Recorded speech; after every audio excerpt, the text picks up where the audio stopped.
Okay, we can start now. Welcome, everyone. I'm going to give a talk about what is Hog and why you should use it. I'll assume that you guys are FPGA developers. And as I am for work, I use Vivado mostly. If I relax, I will use Vivado terminology, but more or less everything I say applies to the other tools like Quartus or Liber, Lattice, whatever we support. So let's start with what are the problems that we are trying to address. So first of all, why can't I just use Git? Like many times when people ask me, what is this software of yours about? So it helps people storing the files on Git if they are doing a HDL project. So why don't you just put it there? Why do you even need something more than that? So this is the first question that we are going to answer. The second is second and third are these two typical problems that I faced and probably everybody faces a lot if you are FPGA developers.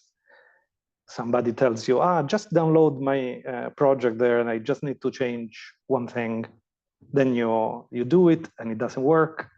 And then the discussion starts. Have you touched anything? No, I haven't touched anything. Are you sure? Because it works. And so I think this is a common scenario that happens. It happened to me a lot. And the third problem is you go to a board and it works perfectly, but you are not sure what's on it. And you would like really to start from that, because after that somebody has ruined it, put on a bug or something. You want to have the code exactly as it was in a board that is in a lab, maybe forgotten for months. And how can you be 100% sure what's on the device? So these are the problems that we try to solve with Hog. So why shouldn't you put just your files on Git?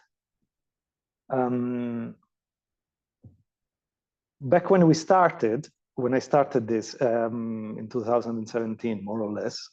So what I did, I read on the internet what was around, and Xilinx recommended not to do that, absolutely, not to put the XPR file, the project files on Git, but to make a tickle script that recreates the project locally, keep the source file outside of the project, and put the source file and the tickle script on Git.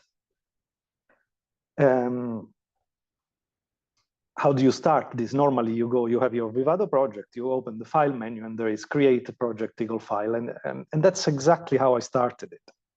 I started by looking at what did that project, the tickle script do to recreate the project. So added the files one by one to the project and creating the synthesis run, the implementation run. And basically that's what Hog is. It's a very evolved tickle script that recreates your project. Now, and also Hog has the advantage that it also works with other tools. So ISE, the old Xilinx tool, Quartus, Diamond, and Libero. Since then, AMD, Xilinx, they claim that you could do it differently now, that you could actually put the XPR file on Git or some other files. But if you look inside an XPR file, you will see that there are hard-coded paths. Now, it's true that if you move a project around, it will still work. It doesn't break, that it can't find the files. But here we want a level of cleanness. We want the Git repository to be untouched if we don't modify anything. So if we had this XPR file with a hard-coded path, first of all, I would never want my hard disk name, like in this case, to be on Git like that. You want something clean. But then if someone else downloads it and puts it somewhere different, you would work with a constantly dirty Git repository, which is something that we want to avoid. And then there are IP files and BD files. This is the case of Vivado that needs special attention because a lot of files are created around there, but that's also handled.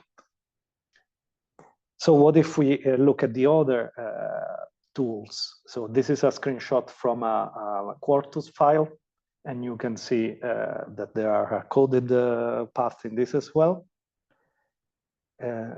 And I think in this case, it's even worse if you move the file around, the project will stop working. In this case, it's a Tcl file. It's a long set of Tcl instructions. This one is the lattice screenshot, and again, there are some Tcl scripts that are not all of them. In this case, it's a little bit better. They are not hard-coded paths. Still, you see that they are all different. This one, and then this last is the microchip. And again, there are absolute paths. So they are text files. So in principle, one could put them on Git, but it would be painful to try to maintain something like that. So the idea is, let's create a Tcl script that recreates the project locally, and we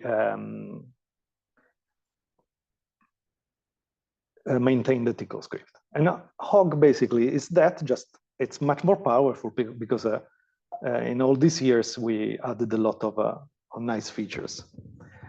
So what's in the project folder? This is the case of Vivado. There are a lot of files, but you don't really need them because every time they will be recreated. So one thing that is important is that you want to store the source files outside the project structure, so that they are linked to the project, and then you can organize them as you want in your repository. Otherwise, you will end up with a mix of useful and useless files. While we are keen only to put on the repository what we really need. And when people show me their repository, the project they're working on, very often I see this structure that I recognize .gen, .hvote, .sim. That means they have just copied the Vivado folders on Git. And what about IPs? So there are XCI files, there are BD files in Vivado, and there are other kind of files in the other tools that we support. I'm not very expert, so I will just use these as examples, but more or less everything applies. So if you see how Vivado works, you have the XCI file that contains everything that is needed. But then when you synthesize the IP, when you try to make it work in your project, it creates a lot of additional files. And those are not needed. In the sense, Vivado does need them to compile the project, but you don't need to keep them in the repository. So a special git ignore is needed because, unfortunately, Vivado creates the files around your XCI file. So what we do, we just provide a git ignore that ignores everything apart from the XCI file and everything apart from the BD file. And that prevents you from committing this stuff to the repository. So this is to answer the first question: why shouldn't I just put my files on Git? And the answer is, yeah, you put all your files on Git, but you also need to maintain a Tcl script. So what we provide is a cleaner, better way to do exactly that. The Tcl script that recreates your project. Now, second question is, how do you answer with certainty this question? Have you touched anything? Now, people can do it just by mistake. They really think, like in my life, so many times people said, I haven't touched anything, and they would have really, they were sure they didn't. And then when we found out, no, that something was touched, the normal answer is, oh, I didn't think that mattered. It's just a little thing. But it might matter, it might not. The idea is we want to be 100% sure. So we want to be foolproof. We want to do it beyond any, we don't want to rely on the human not to make mistakes, because at one point you can make them. So it needs to be automatic. You have to have that certainty that nothing was touched. Because at least for me, if I don't have that certainty, I will always suspect, but maybe it's different, maybe it's different. Instead, if you have a system that does everything automatically, and only if the build is really the same that is on Git, nothing was touched. Only in this case, you will have a certain, in a Hog case, you have a version put on the file, only if everything is untouched. In that case, you can link this set of file with which the binary file was produced with the binary file, and you know that one implies the other. And at that point, you have this this certainty, basically. The other way around is how can you tell for sure what was loaded in the FPGA? Basically, that's the other side of the same coin. Once that link is done, you can be sure by looking at the FPGA, you read this register. The register contains, for example, the Git SHA, but the Git SHA is put in the register only if everything goes clean. So you have the absolute certainty that if you go to the repository, check out that SHA, you will have exactly the same set of files that produce that bit file. You click generate bit file, and you have 100% certainty that that will produce exactly the same file that is in the FPGA. And this is easy to achieve if you use a system like Hog. And I think it's a very good thing to have when you design, because this has happened a lot of times to me, that you really need to know what's in there. Now, a lot of this, many of you probably have Tcl scripts that recreate the project, and you can add the SHA to the binary file. So that's exactly what Hog does. But it needs to be done only if the project is untouched. That's the step, the further step to have absolute certainty. So to recap, what are Hog's goals? We want to guarantee traceability of every binary file. So every binary file that you produce, if you use Hog and you commit before starting the build, will be official, will be certified. And this is true on the CI and locally. Because if you commit and then you change anything in the project, you click a thing, you change the fan out, you change the strategy, Hog will find out and will refuse to certify your binary file. So yeah, there is this thing that you need to commit, but if you don't commit, there is no hope. But still, if you don't commit, there will be a diff file, text file, that tells you what was different between what's committed and what's not. But especially the binary file will be marked as dirty. So nobody can claim I haven't touched anything if they have touched something. And if there is no dirty and you see the version there, you have 100% certainty that the two things correspond. And the third point here, no additional requirements. We work very hard to make this true. So I will show things during this presentation, and we will give you a demo. But often you see things, then you try the same at home, and it doesn't work because, but you didn't have this, but you didn't have that, and that was not said. So the environment where I work in Atlas here at CERN, and there are physicists, there are engineers, there are people that use Windows, there's people that have very different backgrounds. And for some, it's obvious that you have CVMFS and you can use those libraries. For others, they don't want to know even what I'm talking about.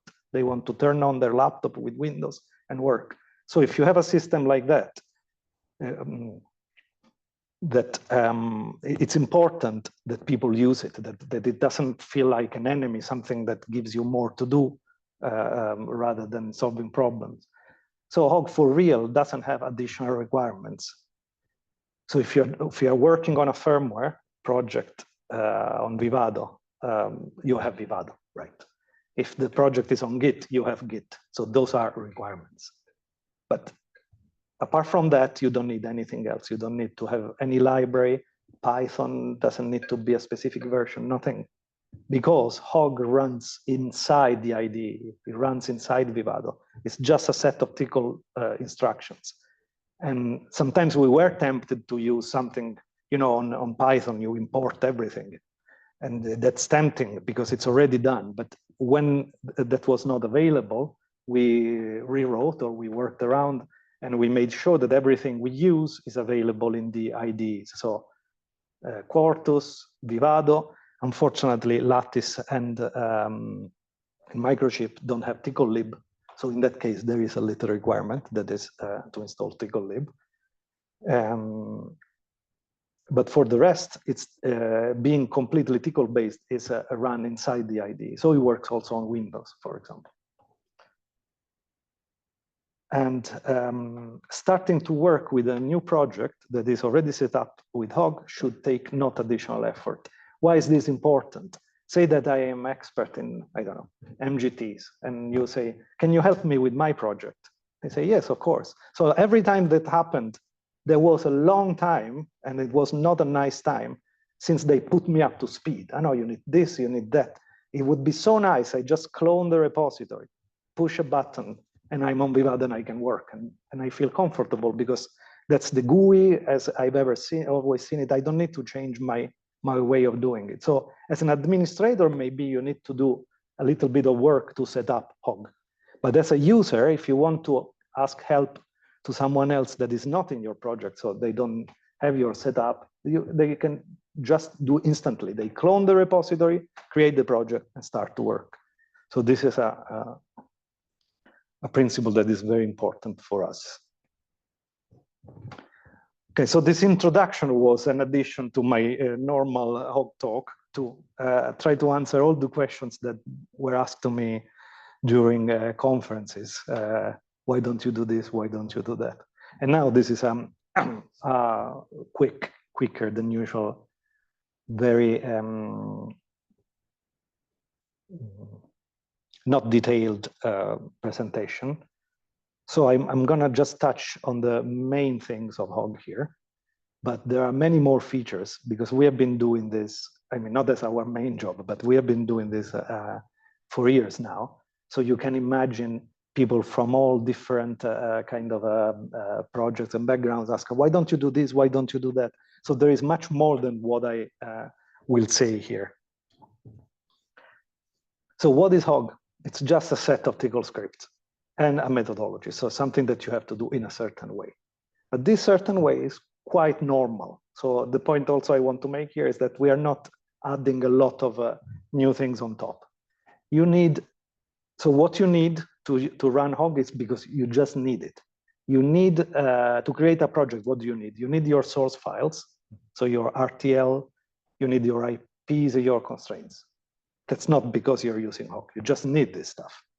And then you need a list of the files to be included in a project. Because obviously in the repository, you will have more files, you can have more projects. So you need to specify somewhere which files you want to be added to the project. And then you need a list of the project properties and their values. So what FPGA are you using? The Vertex, that is what you need to specify it somewhere. So this is exactly the same that you need in Hog. Just how we decided to organize it, I will explain. But my point is that we are not asking the developers to explain or to do anything more than what is needed. The source files, the list of the source files, the list of the properties, that's it. So Hog is a TCL and a little bit of shell, and it works everywhere. You only need your IDE and Git.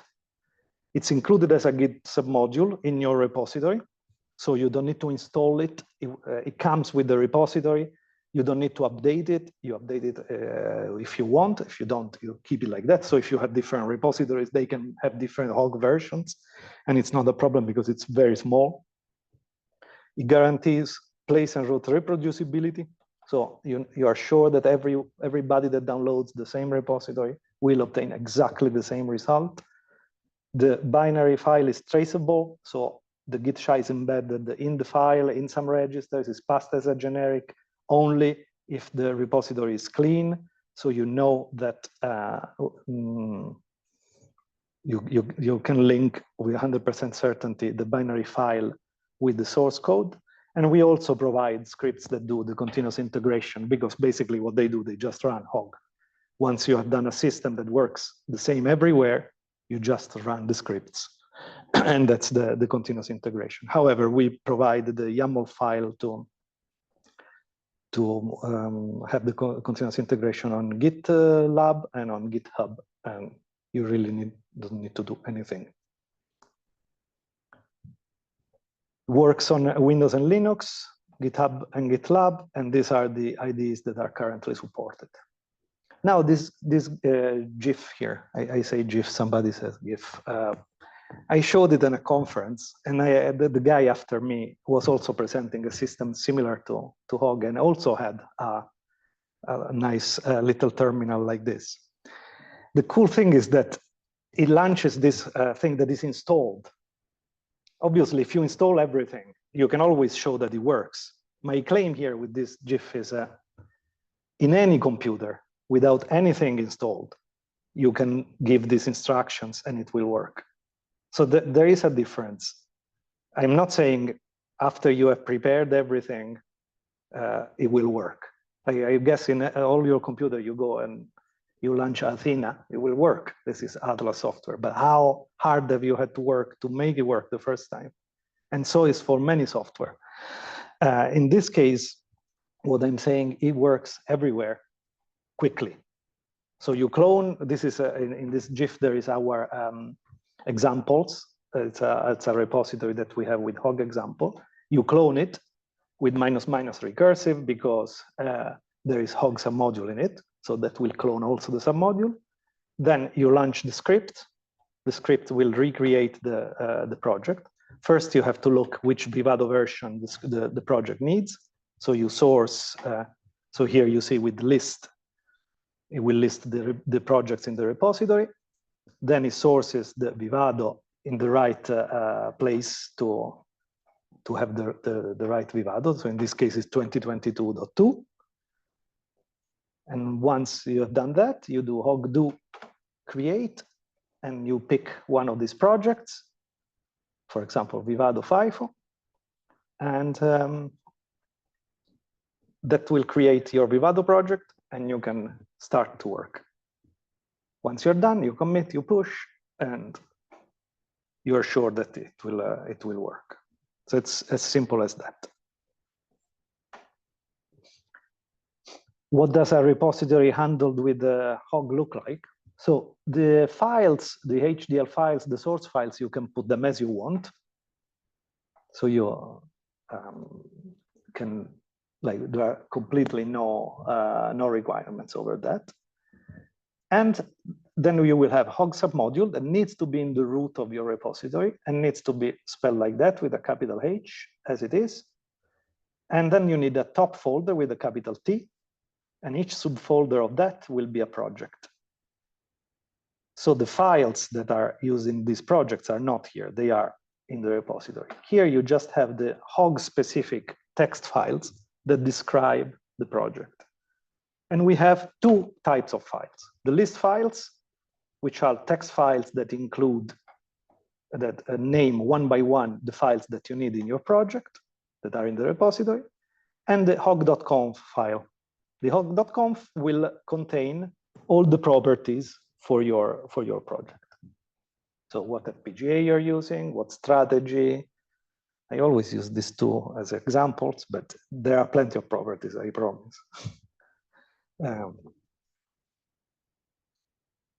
The list files, so here, this would be it. If you want to keep it simple, this is it. But obviously, as we had the chance, we did things in a way that help you solving other problems as well. For example, the list file could be one file. And instead, we decided that you can put as many files as you want, and they have a .src if they contain source files, and they will be transformed into VHDL libraries. This helps being tidy. But again, this is optional. So the message I want to give here is it's simple if you don't want to lose time. If you need complicated, it's also complicated, but it doesn't need to be. So there is always a default option that is very easy. So you don't like libraries, you just do one file. You call it sources.src, done. You want to differentiate because there are several developers and each one works at a different part. You can do that. Then there is hog.conf with the property, sim.conf if you have simulations, and the sources you can put wherever you want. See, the list files, they are SRC if they are used in synthesis. Sim to create simulation sets. Con contain the constraints, so can be TCL, can be XDCs. And Next is, I've never used it, but apparently people can have external libraries that cannot be put on the repository because they are copyright protected. And Hog also in this case guarantees that, yeah, you don't put them there, but it will check if they are the same by calculating MD5 checksums. And so if you can't have them, but if you change them, it gets upset. So basically Hog always gets upset if you do something different. That's his job. List files are handled recursively, so you can add a list file inside another list file so that you can have libraries and code that you can share. You can have external components in submodules so they can be shared among different projects. Yeah, I told you it's a VHDL library for each list file. And this is only a VHDL feature. So if you use Verilog or you don't like libraries, you just do one and there's not a problem. So this is an example of hog.conf. We decided to use this TOML syntax, Linux conf filer. In Windows used to be called ini.ini. So you have sections with the square brackets and then properties with equal like that. So these names of the properties, they are the Vivado names. So basically, again, Hog doesn't have any complications. You just put them there and they will be picked up and set up in Vivado. The very minimal one is the part, you need the FPGA. And I think that's it. You could have a hog.conf only with the part. And as a first line, we did this kind of a shebang where you specify what ID and what version is used so that Hog can enforce that. I will show you quickly how Hog enforces that. And then the workflow, how do you work? You clone the repository, you do hog do create, name of the project, and the project is created in a folder that you don't commit. It's only local. At this point, either you use the GUI, if you like using the GUI, you click, you do your things, you commit, and then when you run, when you push the button, create binary file, behind the back, like you don't need to know, but what's happening is that Hog also runs pre-synthesis, pre-implementation scripts to check that your Git repository is clean, to copy all your files with the name in a special folder called bin, to do plenty of things that now they don't come to my mind. But the point is that you don't see it, you just work normally, but it does it for you. The only annoying thing is that if you add a new file, you rename a file, you have to be sure that that is also done on the list files. Now, if the repository and your project do not match, Hog will get upset. Is able to check that every property and every file in the project is also in the list files and in hog.conf. So it will get upset. But if you want to commit, you need to do it. Either you do it manually, or in the case of Vivado, we provide these nice buttons that you can install with a script. You click the button and it updates the list file for you. Or if you don't like the GUI, you can use the shell scripts. So Hog also allows you to run Vivado in batch mode to do exactly the same. It's exactly the same. And so you don't even need to open the GUI. Say that you clone the repository, you just want to make the binary file. You use another, instead of hog do create, you do hog do workflow. And it will generate the binary file for you. The versioning is done automatically, that this is done by Hog CI, and tags will be created using this kind of semantic scheme with a major, minor, and patch, and they are increased with a special name of branches on the CI.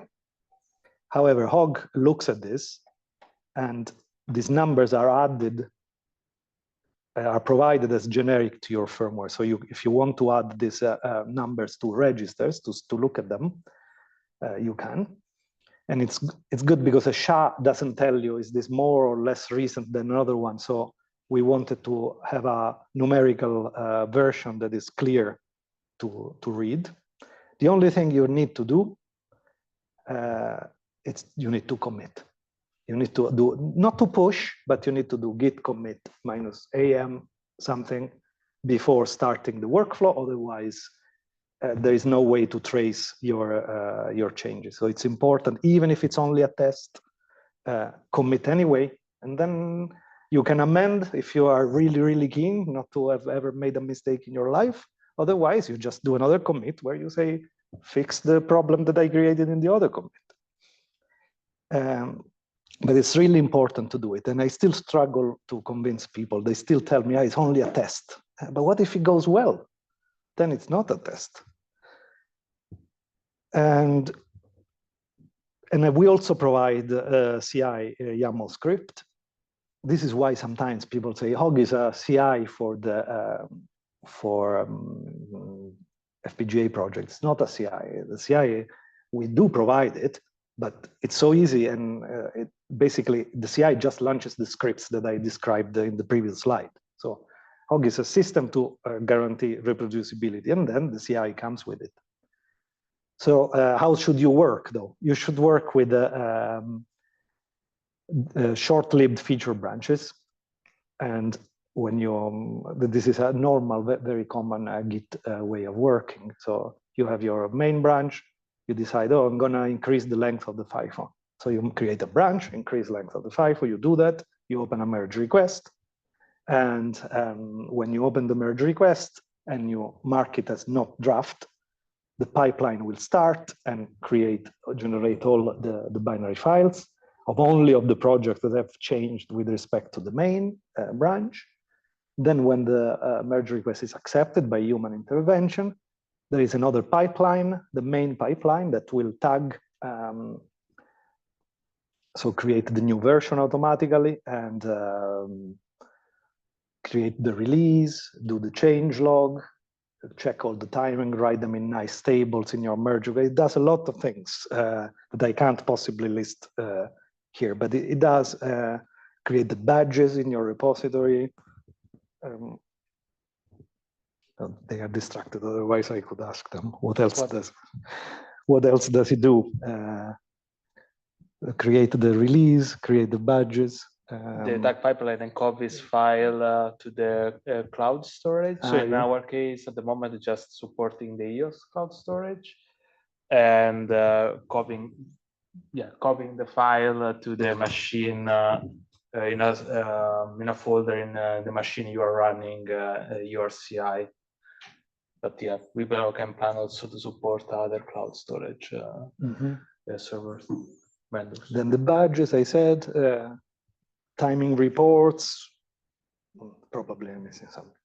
So how simple is to set up the CI? As simple as writing this. You include this file hog.yaml and you have to specify the version, because this file is included directly from the repository, not from your Git submodule. And then for each project that you want to create, you have to add one of these with the project name changed. And if you have some properties different, you put them like that. Or if you use the dynamic CI that will run automatically all the projects in your repository, you really just need to include that. And you include the Hog dynamic, and that will run the CI simulate and generate each project. So you need to be sure that everything works if you do it like that. Otherwise, there are conf file to exclude the projects you don't want to use. But again, the philosophy here is you do nothing and you will be given a default thing. If you want to do it differently, then you need to customize. So make it start, make it do the basic thing is easy, and then change it from that. It might become complicated. This is the same for GitHub. So we also provide a YAML file for the GitHub action. So actually, the term CI is a GitLab term, continuous integration. And in GitHub, they are called actions, and these are the scripts that we provide. And the talk is over here, and I just have this final slide where we advertise another thing that doesn't have to do with Hog. Is this FPGA Developers Forum that David and I chair. We will have the meeting, the second meeting in May, from the 20th to the 23rd. We booked the main auditorium, so it's gonna be fun. Yeah, there's you can sign up there. There's the link in the QR code. The agenda is almost final now. So in conclusion, Hog is there. You can have a look at it. We started in 2017. It's released with Apache 2 license, so it can be used also by companies. The only thing you need to quote us if you copy or redistribute. The latest release we did in January, Hog 2025. There is more or less 7 of us contributing. It's mainly me and David plus others that come and go. There's Guillermo as well. The experimental features are in the develop branch. It works more or less. I recommend that if you feel brave, you use it. Like we tested before putting it there anyway. And it's used by several academic and industrial projects, Atlas, EMS, in ESRF. It's used to handle all their firmware projects, and as a private company, there is NASDAQ and Nokia that we know of. The problem is that it being on GitLab, we have no idea how many times it's called. So we suspect, being 170 people registered to this tutorial, that there are many people that use it. And also on the repository, we see people finding bugs and people fixing them. So we know that there is a community out there, just we don't really know how many. So we will give you a survey after this tutorial. Please, even if you don't use Hog, it asks you why. So please, fill the form, because we need to know. I'm really curious how many people are using it. So the documentation is there.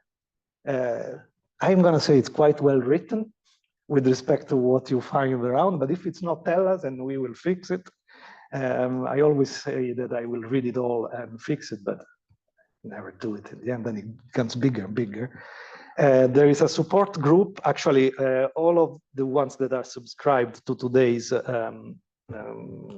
tutorial, if you don't say otherwise, we will add you to the mailing list. And if you want to try it, really, if you type those instructions, this is my bet, and I challenge you to tell me, no, it didn't work, and I want to know why, because I want to fix it. If you type those things on any computer that has Vivado of the right version on it, it should work. And this is it. Thank you. What shall we do? Questions? Yeah, I don't know if there are questions in the room. Shall we stop the recording? I guess we now go to your part of the tutorial. No? So unless on Zoom and Discord, we are already answering many questions. Okay. So I guess we can start directly to go with the example, and then there is a raised hand. It's Niccolò. Okay. Do we start with the room, Niccolò? I start with Niccolò, and then if I find Niccolò. First year. While I look for Yeah, thank you for your presentation. I have a few questions actually. So first of all, when you build the project with Hog, does it check for timing violations and things like that? And does it fail the build if there are? Okay, so locally, it just runs Vivado. Mhm. So there will be at the end a recap. So when you run it on the GUI, you will see the timing violation yourself. Yeah, exactly. If you run it on the script, there will be a timing violation there, and you can see it, but it doesn't fail the building because technically it did build. Yeah, But yeah, on the CI, there is a final stage that checks the timing, and it will tell you, again, it's allowed to fail, because then it's your choice if you want to approve it or not. But there is a check if it fails or not. So if you want it to break when it fails timing, you can set it like that. Does it give you like a recap in the end if there were timing violations? Yes. Okay, so it's a bit better than just running Vivado. Yeah, not only, it also writes it on the merge. If you use it on the CI, it will. There is an automatic thing that will add a message on the merge request with all the table with the utilizations and timing. So you can look at actually. It sends me the email if you are following the repository. It sends you the email, and then you can go there and see if it met the timing. So it makes a nice little report. Yeah. Okay. And how does it embed the Git hash into the binary? So it's done in two ways. In one way is it's provided to the top file as a generic. So when you have this, when you use Hog, you need to have some special top generic. You don't need, you cannot put there, but then you are missing out on this feature. So if you put them, one is called the Hog version, Hog SHA, they will be fed. And then it's your duty to connect them somewhere to some registers so that then you can look at them. This is one way. The second way, it adds it to the binary file with a feature that in Vivado is called the user, I don't remember. However, if you open the binary file with Emacs or with any text editor in the first couple of lines, you will see it. So even if you rename it or someone is mean or distracted and renames it, you can go there and see it. Is that in the bit file? If you Yes, in the bit file. Okay. I don't think it's in the bin file, but in the bit file it is. Interesting. And then you mentioned if you open it in GUI, it gives you buttons in Vivado. Yeah, you need to run init hog script to install them in your Vivado. And yes, there are those little buttons. What they do, they call a tickle script. And the tickle script regenerates the list file for you. Because Hog has the capability of checking if the project matches with what's on the disk, basically. So we said, oh, yes, if we have the capability, we can also make it such that matches. It's very easy for us. So yeah, if you click the button, that's what one button will check and tell you, in the project, you said that this file is VHDL 93, but in the list file, it says VHDL 2008. Okay. Then if you click the other button, it will update it for you. And these buttons, are they added globally to Vivado or just for the project that you're opening? No, it's for the user. It's a Vivado thing. For the user. So there is somewhere hidden a .xilinx folder where those buttons are. Yeah, so then anytime you open Vivado on that system, it's going to have these buttons. Yeah. Okay. And then the last one is just, you can also run simulations, right, through Hog? Yes, so I never talk about that part, but yes. Basically, in the case of Vivado, what Hog does is reflects what Vivado does. So in Vivado, you have the simulation sets, they are called. So for each list file that is .sim, Hog will create a simulation set with that name. And then when you run the script, Hog simulate the project, it will go through all of them and simulate them. And if they fail, but you need to have set up something that fails, it will fail. Otherwise, it will just simulate. Then, in a way, can it replace vUnit for unit testing? Can you implement unit testing in Hog? No, I think you implement unit tests and then you run it with Hog. But I don't think you can replace any. So can you use vUnit with Hog? If you can use it in Vivado, I'm not expert with vUnit, but if you can use it in Vivado, you can use it in Hog. You can integrate it in Vivado. Speak in the microphone. I don't know on that, but usually vUnit you have its own runner. It's like from Python, you have to call that specific script, and then interfaces with the simulator. Maybe talking in the microphone. But I guess vUnit works with simulation only projects like running Ranching Quest. So at the moment we support simulation, but just via Vivado.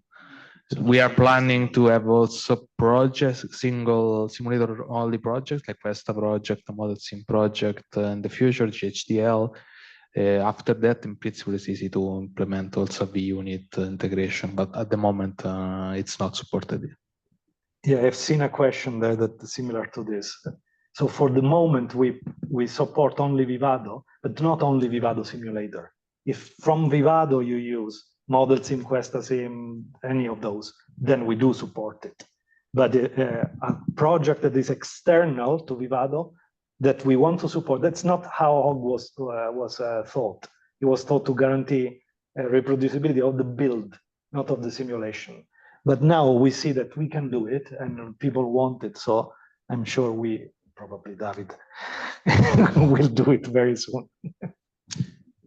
Okay, I guess Nicola has a question from Zoom. Can you hear me? Yes. Okay, cool. It was not really a question, but a point that sometimes gets raised, as Francesco was correctly saying, before running the full compilation stage, let's say, you should commit everything in order to be able to have a clean bit file. And sometimes, again, as Francesco said, people say, okay, but what if I have to change something? But up until you don't push, Git allows you to change a local commit.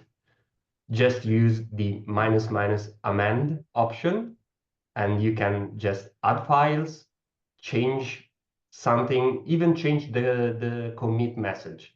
So this is a point that often it's raised, but I don't see it as a limitation. Is a Git feature.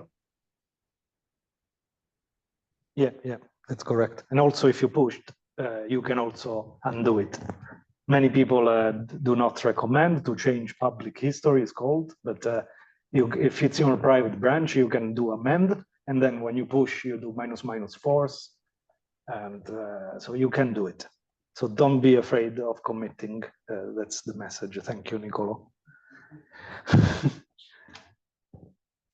Nobody's judging you, or maybe everybody is. But should I go on with? Yeah, let's go. Oh, there's another question. Thank you. Does it support also development for system chip platforms, or is there a plan for it? So I use it in a Versal project, for example, but we do only, on Hog, we do only or mainly the VHDL part, the Vivado part. So what do you mean exactly? Yeah, for example, using like a Zinc platform where you have like partly on Vivado and partly on like Vitis. And maybe you want... It doesn't support that yet. I don't know exactly. Because it's quite interesting, actually. It's something that could be even quite powerful for, I don't know, development with microcontrollers where you have like other IDEs that have very similar issues. So... No, yeah, for sure, we take it into, like, we want to do something about that. Because now, for example, in my project, there is how do we maintain HLS projects, which is a similar thing. But, and we do use it for Versal. So it gives you the XSA file. So anything that is Vivado related, it's well supported also for Zings. But the part that is outside of Vivado, for now, I'm not sure also how to support it. How do you link the two projects?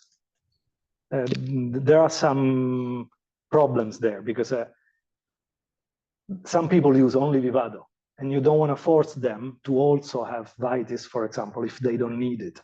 So when you put too many things together, you run that risk that people need to have a lot of stuff just to build the project, but maybe an engineer only works on the transmitters. So why do they need HLS or to have, let alone external tools? Sure. So yeah, yeah, we are thinking about it. Yeah, it's not trivial. Thank you. I go on with the. Did you stop the recording? No. No. Okay, so now I'll switch to. So this is a computer connected with VLC, and I have it here because I have a Mac and I don't have Vivado on it. So in this one I have Vivado, and I have 2023.2. For the rest, there is no trick. But obviously, if you don't trust me, it's perfectly fine because we are scientists and we want to see things ourselves. You can do the same thing at home. So if when you do which Vivado, you have a certain Vivado, I'm claiming if you redo what I'm doing, it will work for you as well. So now I will go on the website and clone the example. This is Hog Examples. So you see it here. And I copy it. Git clone.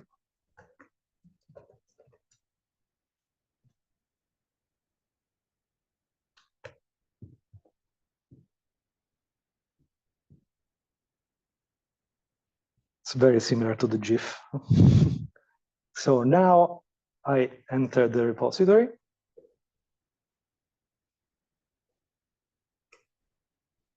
And I look what's inside. And as I showed already, we have a top folder and the Hog submodule. The rest can be done as you want. Given that there is a Hog submodule, you can go Hog do, and you can press enter. It tells you all the things you can do. So you want to try list.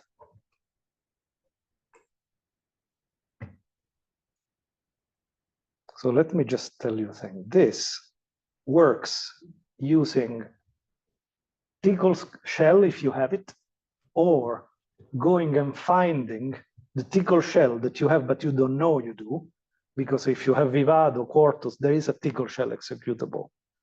So there is a little bit of bash that looks for that Tcl shell and then executes this.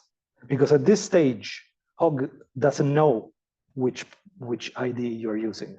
Actually, as you can see in the list, you can be using different ones because this project is with Diamond, this project is with Planahead. So Hog just look for any of those and looks for the Tcl shell in them and executes this part. And then when you create a project, then it will really run the shell by looking at the shebang, that hash number of the version that is in the hog.conf. So for example, let me create this 5, for example. So this is if I go in top, see that there are subfolders. Actually, projects don't need to be there. They can be organized in groups. So there is a group called Vivado, and inside Vivado, there is a project called Phyphon. Okay, and here there is the hog.conf. So let me just show you what's inside the hog.conf. It's a very simple one. There is the shebang here that tells you Vivado 2022.2. And the second line, I didn't tell you, but here you can write a little description that will be displayed in hog do list. So it says containing IP block, you see FIFO, where is it? FIFO, so you see it there. And now I'm going to create it. So you can either copy and paste it from here. This is what I normally do, or you can use top, Vivado, FIFO like this. It also works. It ignores the top. So you can use autocomplete. Now, see that the project is 2022.2, but I'm using 2023.2 because I don't have 2022.2. And does it work anyway? Kind of. So it works in the sense that it does create it, but it gets upset. Where is it? Here. It gets upset. It tells you the version you use is this one that is newer than the one specified. So I'm going to create the project. If it was older, it will tell you, no, I'm not going to create the project. However, you can trick it because you can go into the hog.conf and change it, and then it will not know. Now that I did it, it created anyway, but we have a problem, and you can see it here, that the IP needs an upgrade. I mean, it's not a big problem. Now he created the project. Where is it? It's in the projects folder. This project, this folder doesn't exist normally. It's created the moment you create a project. Then I open the project with Vivado. Now I want to open with the FIFO. I want to open it with the GUI.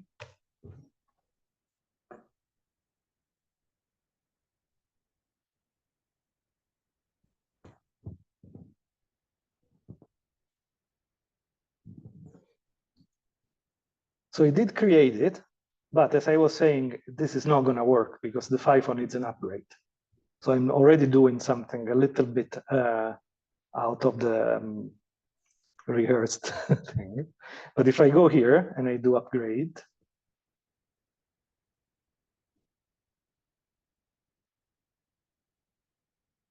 it upgrades, yeah.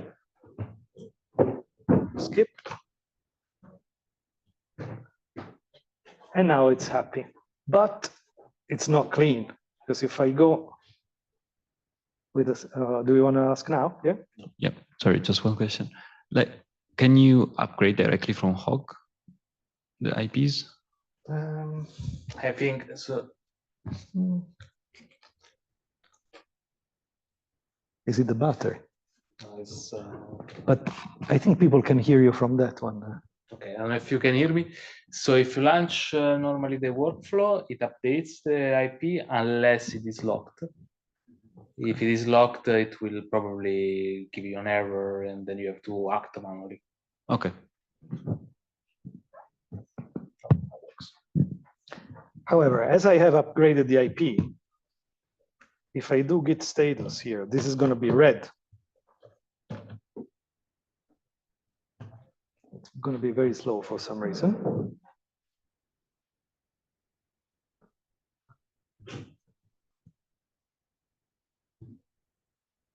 Okay, why is that?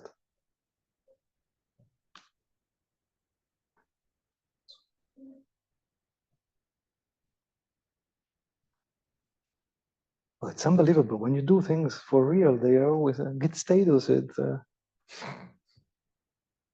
However, yeah, there it is. The IP is now modified. Okay, so if I now build this project, it will build, but Hog will be upset that it's not clean. Let me show you that. I just ran the synthesis. Okay.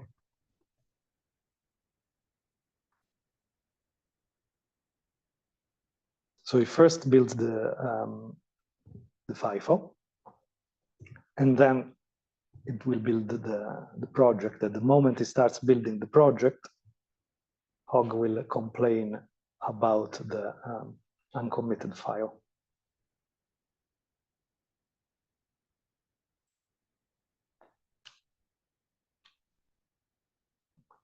Maybe I can take some more questions in the meantime. What's the problem? No, I'm just compiling and I want to show them that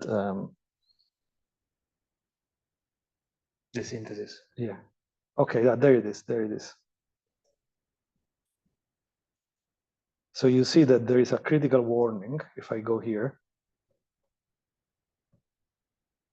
Just a warning.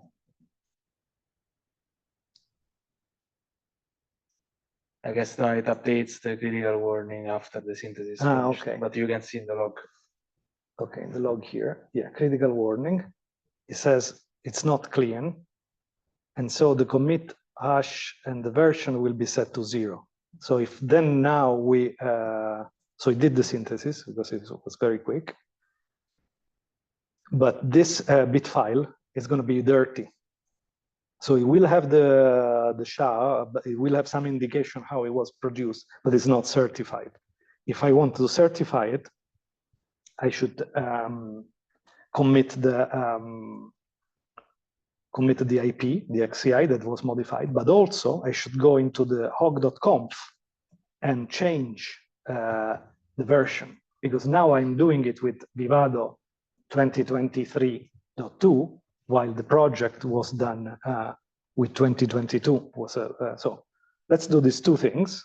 So I'll commit this IP, checkout -b. Tutorial demo. Okay, I create a branch. I commit the FIFO.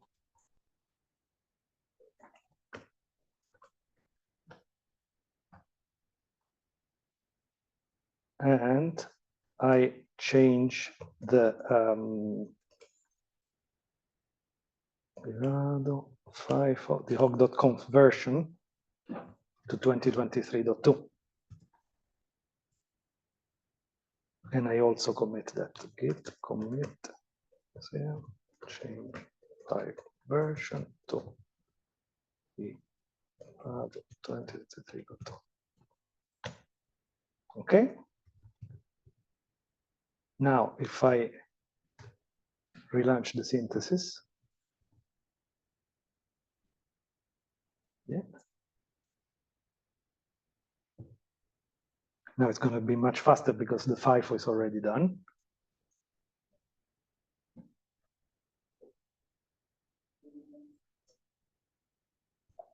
So see, git directory clean, this time is clean. Now the version is there, so this is where you should check if everything is fine. So these are the generics that will be fed to the top file. The global SHA is this number, the version is 106, and this is now certified, this will be a certified bit file. This is clean, and let's do the binary file. Yeah. So this is going to be clean, and everything is going to be there. So let me show you what directory Hog creates. So you have seen already the projects directory. Then I go into the bin directory that is also created by Hog and should be ignored and not committed. And in here I see Vivado FIFO, the same structure of the project. FIFO is the group. And now see, this is the build I did before when it was dirty. 1.05, the SHA and the suffix dirty, so that this tells me that this was done without committing everything. And the new one, that is a candidate for version 1.0.6, that is now clean. And if I look inside, I don't find the bin file yet, the bit file, because it's still working. But I find, for example, the utilization report done with this very nice MD table. And these are the same to answer your question about the recaps. This would be sent to the merge request as a message with all the table in it. Okay, it's done the bit file. So if I go here now, I find also the bit file that is renamed as with the version and the SHA and the utilization. And let me see if I can show you that. So this is Emacs, so it's a text editor, and you can see that there is this SHA also embedded there. So if someone renames the file, you see the version of Vivado and the SHA is there. So this is a Vivado thing. We just exploited in Hog. And what else did I want to show you? I want to show you a real project instead of an example. Right? How am I with time? I feel like I don't have much time.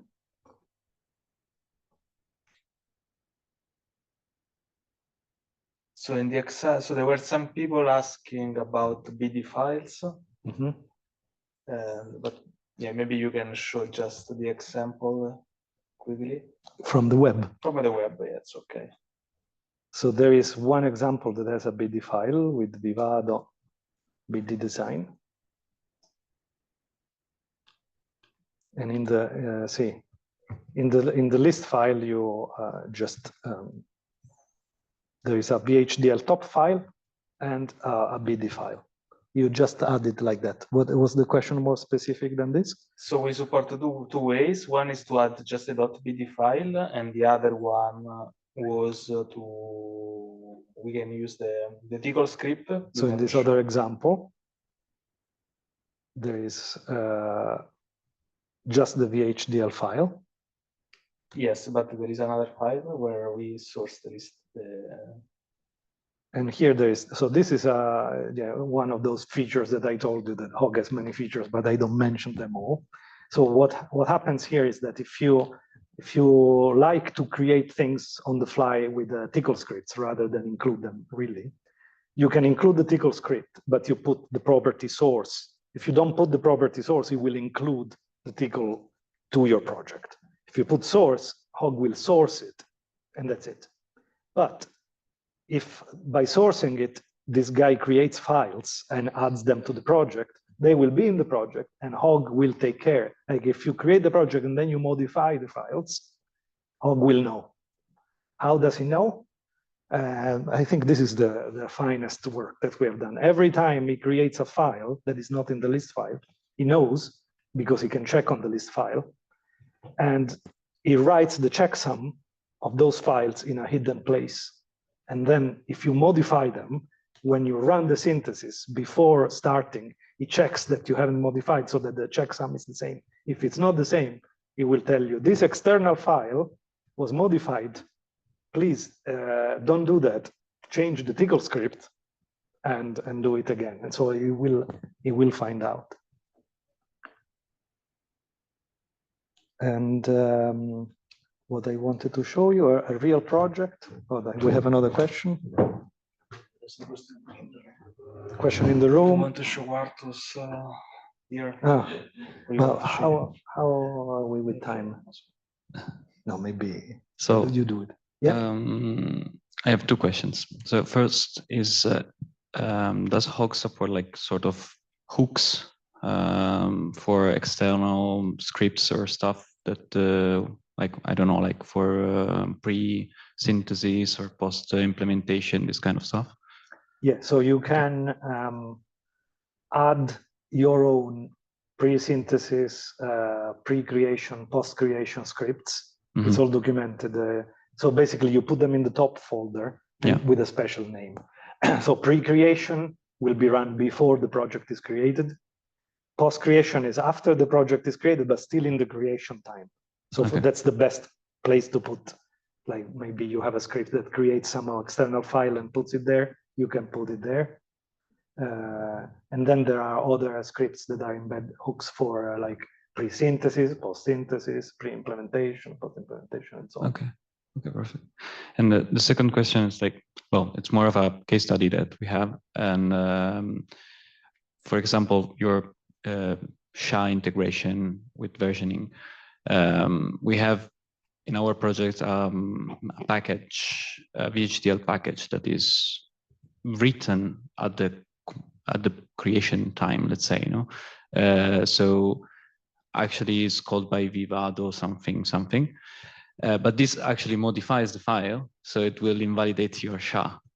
Mm-hmm. So I think if you do that, I suggest you do it like this, but you don't commit that file. So it doesn't dirty the repository. Okay, yeah. And then you add it inside.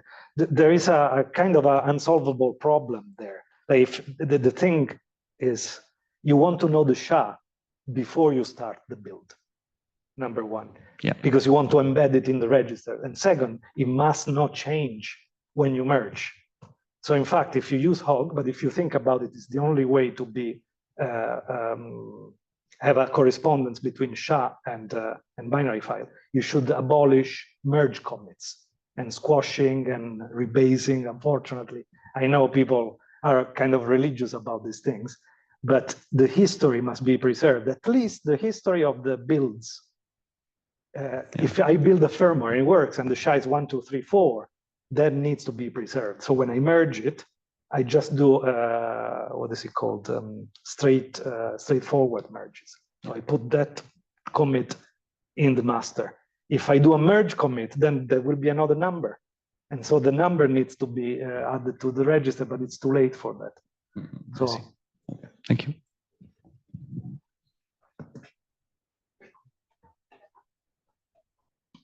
Okay, I'll show the last thing, but I think we are past the time.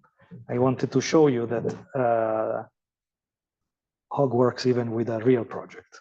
So this is a project that I have in Atlas, and they have others. Everybody has their own, but how is a real project done? In a very similar way. So in this case, we have 4 FPGAs on the same board, and each one, this is another feature of Hog that was very cool in the past, but now it's almost, it can be done in many other ways. It was called the flavor.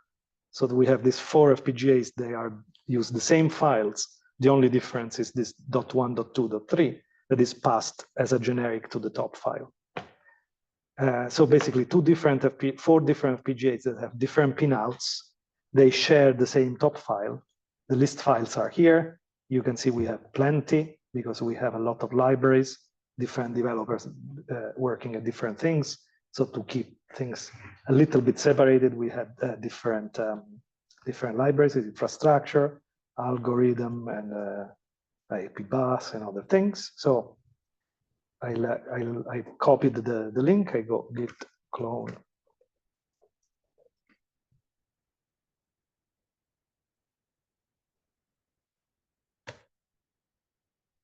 It already exists. Let me do it.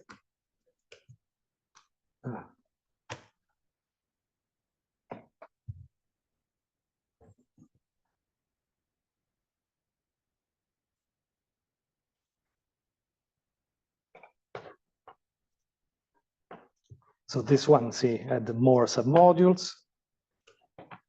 Now, if I go inside, I find again the Hog and the top file folder. So this tells me this project is handled by Hog. And I know that everybody wants to do things their way and there are always subtlety, but if you manage to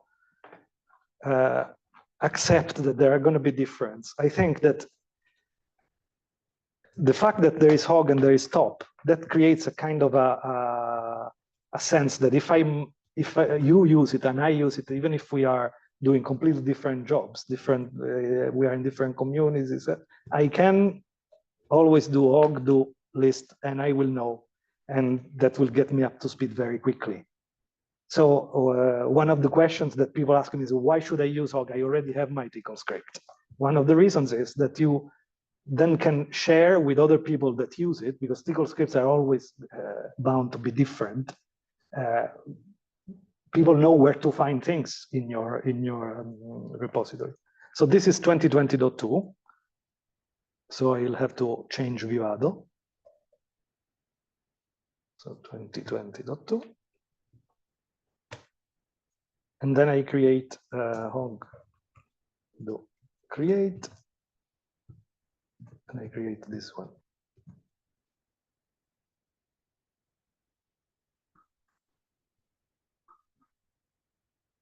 Now, this is a real project. So people don't do things properly, like I don't do things properly when I really work.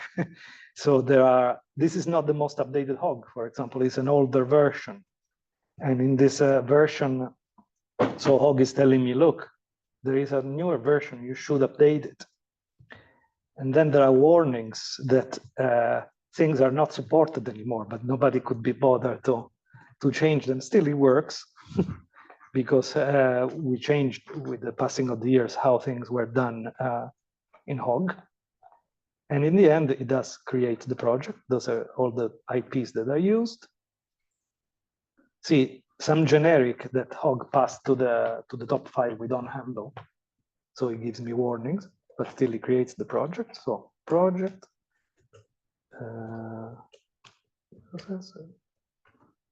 Yeah. No, let me open with this the same Vivado, sorry. Open.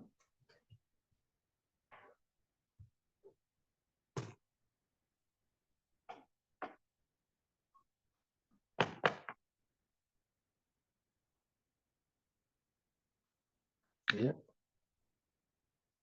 Ah, no. This is the wrong Vivado.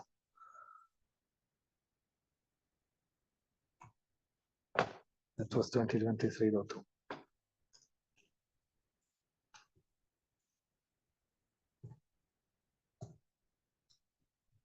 I opened something wrong, guys. Sorry. Open Infex firmware project processor. There.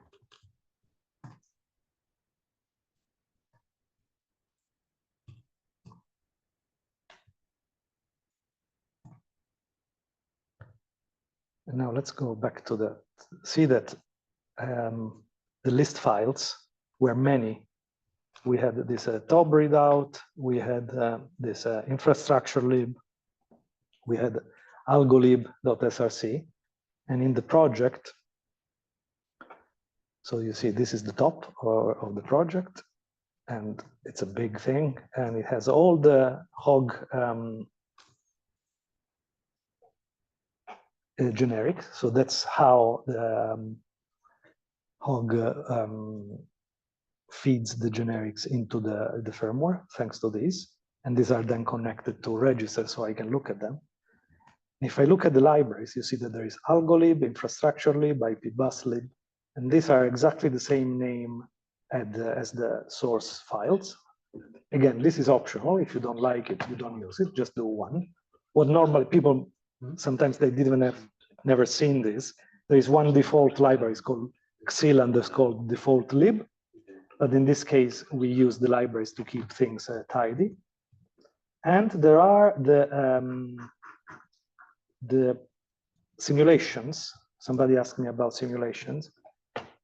You see that in the simulations, there is one simulation set for each of those sim files. And you can run this. You can manually, you can do set active like this, make active and you run it. But if you run it with the script, Hog will launch all of them and check that they are successful. And this can be done with the XSIM, Vivado simulator, but also with external simulator. But as we said, just from within Vivado, we do not support simulation-only projects for the time being, but I'm sure we will. Okay. Maybe one second. I need someone. Sorry for the people that is connected. Okay, now we see the hand of Nicolo. But if you have questions that is more than a simple question, raise your hand, the people in Zoom, and we will unmute you to have the discussion. yeah, Nicolo. Thanks. So this time is actually a question. I never used the Hog flavors, and I was wondering whether if I have two projects that have different names but end with .1 and .2, will Hog understand that .1 and .2 is a different flavor? Yeah, it just looks, if the project name ends with a number, it will provide that number as a generic, like here. It will provide it. It doesn't mind. So you can use it. But the thing is that now we can pass generics to the top file. Back in the days, we couldn't do that. So I came up with this flavor idea, and it seemed such a good idea. But actually, if you want to pass any generic, I think you have the right to do that. And that's how it's done now. So if you have two hog.coms that are exactly the same, and in one you write the generic flavor 1 and flavor 2, or a string or anything, you can put it there. And for the rest, the projects are the same. Then you obtain exactly the same result. So it's not really needed anymore, but it's still there. Okay, cool. Yes. Thank you. Angelo? Yes. Hello. Thank you for this event. That is quite useful.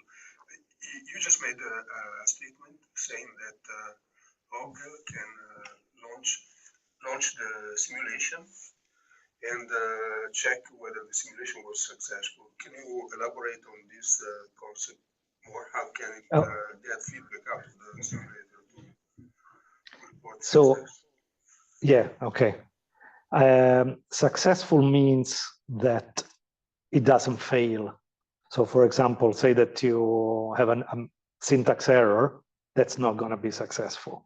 But as long as it can run, it will be successful. It's your duty somehow to make some assertions, whatever you want in the simulation, to check that it also does whatever you want. Say that you know that a certain output needs to be produced, you could check in your simulation test bench.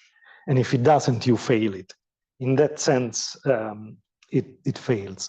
In the CI, but I think also locally somehow, we have also another feature that you can look for a special string, and only if Hog finds that string will say that the simulation is successful. And this was added because apparently with the Vivado simulator, but also with other simulators, even if you do report severity error, he writes error there, but then when he exits cleanly. So the CI would say job green, and then people complained that the simulation was not successful. So we had to add this check. So you can add a variable, Hog, I don't remember the names of the variable, it's in the documentation, and you write successful, for example, a certain string that says successful simulation, exclamation mark, something that you know it's going to be produced if and only if the simulation is successful. Hog launches the simulation, looks for that, and if it doesn't find it, it fails. Yeah, there is another question from Seriniv. I asked him to unmute it, I guess. Yes. Hi. Hey, great presentation. Thank you. I'm dialing in from London. Want to understand if Hog supports equally Verilog system Verilog, as most of what I see today is VHDL, which is great. But do you have equal support for the system Verilog side from RTL perspective, of course? Well, the support is not from Hog, it's from your ID. So if you, for example, you're using Vivado, it depends what Vivado version you're using, and then the support is just derived. So if you're using, in this case, Francesco is using Vivado 2020, so I guess it will not have the latest feature of 2018. Yeah, the short answer is yes. The thing is that as I use VHDL and I use Vivado, when I do my presentation, I tend to choose that because then I don't know what I'm showing otherwise. But yes, it does. Like for example, if you go to Hog and there are the templates. The templates for the top file with all the generic. For example, yeah, I always say generic because I work with VHDL. But I know they exist in Verilog and they are called parameters. So the parameters are gonna be here. So you see the same thing you can do with Verilog. This is in case your top module is Verilog, you use this one, and everything works in the same way. Fantastic, thank you. So the other question I had was in your simulation infrastructure, Again, probably it's the Vivado question, but nevertheless, let me try. Could you please go back to the Vivado window where you had the simulation, if it is possible? Yeah. So here, is there a way to hook up like I was thinking of post creation, but what would be your advice if I want to run before synthesis? I want to run a small, let's say, linter, right? Before, not necessarily a simulation, but a linter prior to starting my synthesis. What would you advise? How do I go about this? So if you want to run a linter, I guess the best place will be probably the pre-synthesis. And here you can just add your custom Teagle script to the workflow. And in that Teagle script, you can run your linter. So I can assume you want to maybe run a GHDL that should be work easily. Well, easily, it depends. So there are still all the fact that you need to take into account that you are running within, in this case, the Vivado environment. For example, I know that there are some difficulties in running Python scripts inside Vivado. You have to make some workarounds, but in principle, everything is possible. Well, this is if you want to run it locally. But if maybe you want to run it only on the CI, in that case, you can add a custom job before the creation job, and then you check a linter that checks basically if some coding styles are respected. That's what I. Yes. So I think the Git commit is a much better idea. So I think so. What you're saying is in the Git CI pipeline, you add you add an additional step. Yes. Okay. I see in the meeting chat, so there was Aditya, I think. So he was asking about the Git commit pre-hook. This is, of course, is allowed. We don't touch that. So if you want to add a pre-hook in Git that runs locally, that's totally fine. That's Hog doesn't prevent that. Yeah, that I think is definitely a better choice. Yeah, thank you. Thanks, Aditya. I think so this is the normal, the minimal, let's say, Git flow done by Hog. So you have an initial job that checks the state of the branch and refuses to even start if you are not up to date with master or main. Here there is the synthesis of all the projects, and then this is the stage where collects everything and checks the timing. This is what I was saying. See, it doesn't fail, but then if you merge it with the exclamation mark, that's on you. And here, between these two and between these two, you can add a custom stage. So the linter I would run before the synthesis so that it doesn't even start the synthesis if doesn't like how your syntax. I would like it to fail. I would like it to fail. And so it's a ci.yaml file I should be looking at, right? You have that YAML somewhere. Yeah, yes. I look up if we have some example with the pre. With the pre. We don't have an example with the linter. Thank you. That would be fantastic. Thank you very much. We generate autocode in our project. We have a makefile and Python scripts to generate some flavors code. And then what we want to do is to ensure that the code that is generated is generated in the CI when we run this is the same that has been pushed. So what we have is a user job that does a diff and check that the code generated by the CI is exactly the same code that the files that had been auto-generated are the same that had been pushed, and if not, it fails. Okay, yeah, this is another example. This is we have a special repository that we use to test Hog. And so in this case, we have this user pre, and you can run whatever you want here. Yeah, so in this case, we are running a checklist file. Yeah, and the pre job is just a hello, I think. Yeah, we can print, but here you could print in the environment, so it's not that I'm not sure. Ah, okay. Okay. Maybe if you can stop quickly the sharing. Yes. Yeah, just to show in a second my that this works also with other IDE. So this is the same Hog Example project. So for example, let me source, I don't know, what do you want to see? Diamond, which is called lattice. So, so this here we are just setting the lattice environment. Can you hold it for me?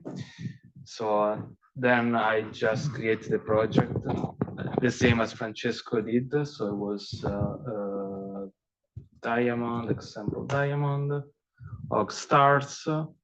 Diamond is much faster. And then, if I look inside projects, you see that we have the diamond project, which is this LDF. So I can open it with the diamond example diamond.ldf. And yeah, this is the project. You can see the hierarchy. Okay, this is a very simple project. It doesn't have much NIP, but just to show that it works as well. We then try to synthesize. And here at the top, we should see the same pre-synthesis as was for Vivado, and it does the same things of the checking that the files haven't been changed, the configuration as in Vivado. This is not supported yet for all the IDs, but just for Lattice, Diamond, Microchip Libero, and Vivado. So Quartus and Planet are still not having this feature of checking that the properties and files, including the source files in the projects, are the same as the one in the list files, but we will include it. And yeah, I will stop for the moment. Yeah. And maybe we can have 50 minutes break. Yeah, and then we reconvene after that for the demo.